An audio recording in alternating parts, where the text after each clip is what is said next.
On a volé Jeannot Lapin, Claude Bougeon. Par une sombre nuit, un renard pénétra sans bruit chez maman Lapin et lui vola son petit. Il le ramena en toute hâte dans son repaire, car il voulait le montrer à son jeune fils qui n'avait encore jamais vu de lapin. Quand maman Lapin découvrit le lit vide de son petit, elle poussa de grands cris. Malheur de moi, Jeannot a disparu. Elle le chercha partout, à droite, à gauche.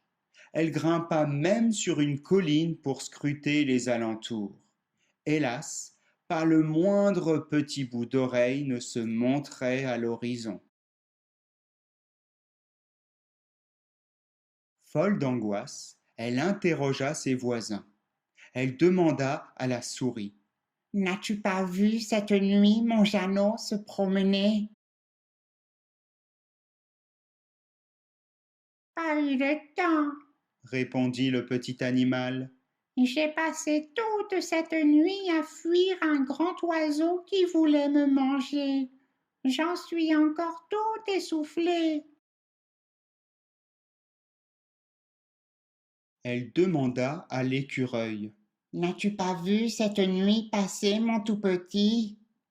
Ma pauvre dame, Répondit le croqueur de noisettes. je n'ai rien vu. J'ai passé toute cette nuit à fuir un grand chien jaune qui voulait me dévorer. J'en suis encore tout retourné. Elle demanda au canard. N'as-tu pas vu cette nuit mon Jeannot au bord de cette mare? Ma bonne amie, Répondit le palmipède. je n'ai vu sur la rive que yeux brillants et dents pointues, ne demandant qu'à me croquer.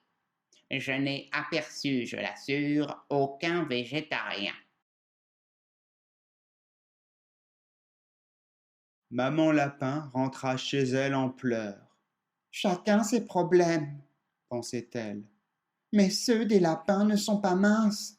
Que de dangers nous guettent à la moindre imprudence.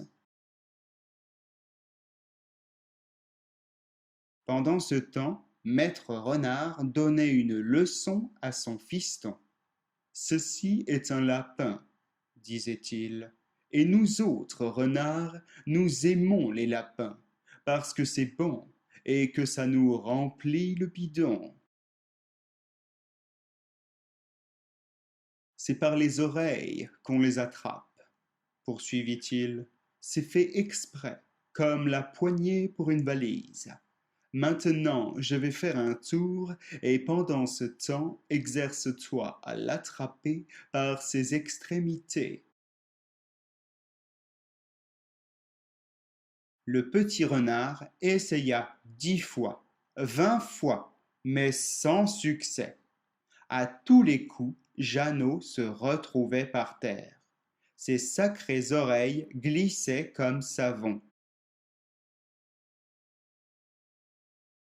Jeannot en eut assez et se mit à courir un peu partout dans la maison. Petit Renard le poursuivait, et ce jeu leur plaisait bien.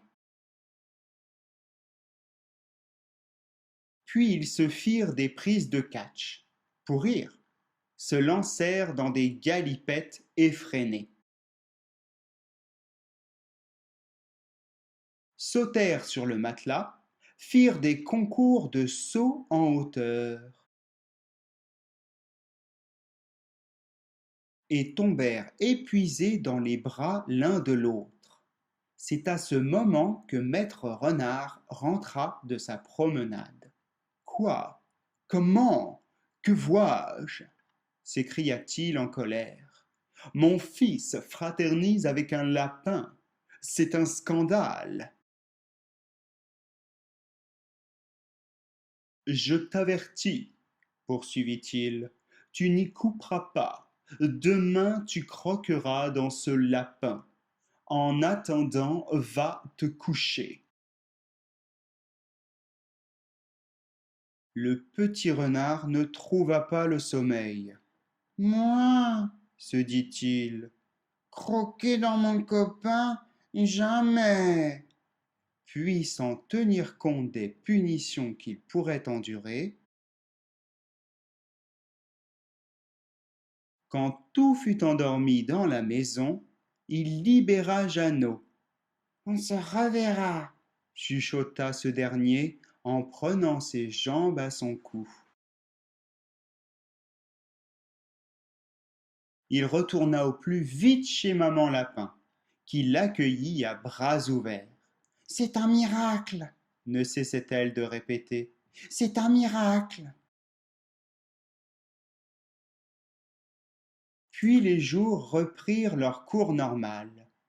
Le lapin grignotait sa carotte, l'oiseau volait, l'écureuil grimpait aux arbres, le canard cancanait, le carnivore rôdait.